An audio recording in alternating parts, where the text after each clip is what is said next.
Hi, my name is Julie Gleason. I'm a student pharmacist at the University of Pittsburgh School of Pharmacy. Throughout the school year, I've been working with Dr. Amanda Koronowski, who is the managing director of the Pittsburgh Poison Center. The research project focused on the demand of the Pennsylvania Poison Control Centers and pharmacists during the COVID-19 pandemic. The main objective was to see how the pandemic affected call volume at the poison control centers and how pharmacists and student pharmacists responded to the need of the public. The original responsibility of the Poison Control Centers prior to COVID-19 was to answer calls about poison emergency information.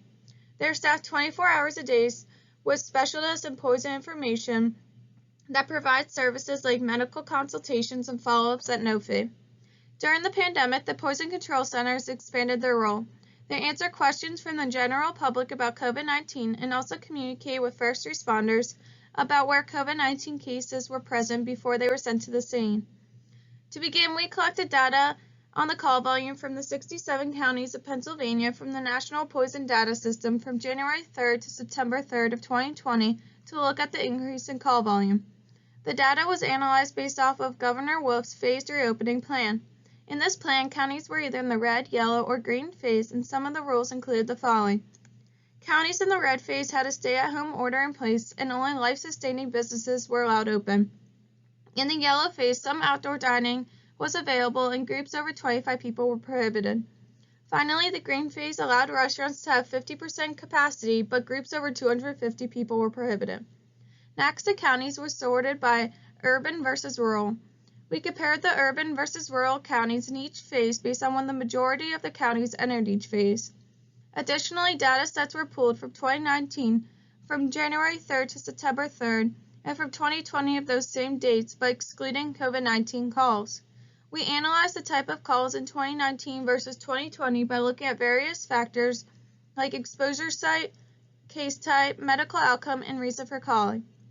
Lastly, we specifically looked at calls wondering about substances like hand sanitizer and cleaning products. During the COVID pandemic, from January 3rd to September 3rd, the Poison Control Centers responded to about 27,000 extra calls just regarding COVID-19. This was in addition to the 51,000 calls received not focused on the pandemic.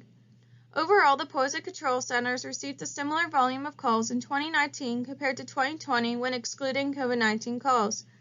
This first graph represents the dramatic increase in calls received by Poison Control Centers during the pandemic. The next two graphs show the rural versus urban data from the beginning of January to the end of August. The 19 urban counties utilized the Poison Control Centers more than the 48 rural counties. Urban counties showed a 186.2% increase in call cases from the baseline during the red phase compared to a 13.7% increase in rural counties. There was also an increase in both the yellow and green phases. Overall, this graph shows how the urban population responded to the pandemic during the red phase by utilizing the Poison Control Centers as an emergency response, while rural counties did not utilize the Poison Control Centers as demanding.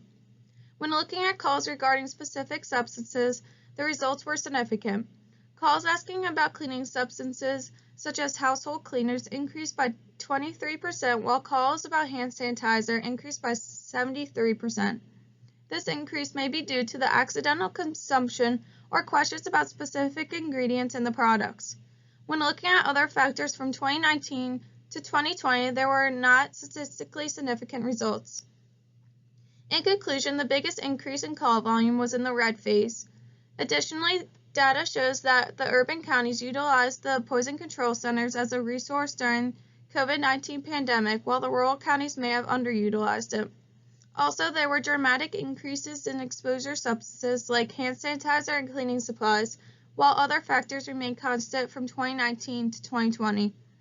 Finally, these findings show that student pharmacists and pharmacists met the emergency response from COVID-19 by being a critical resource for the community.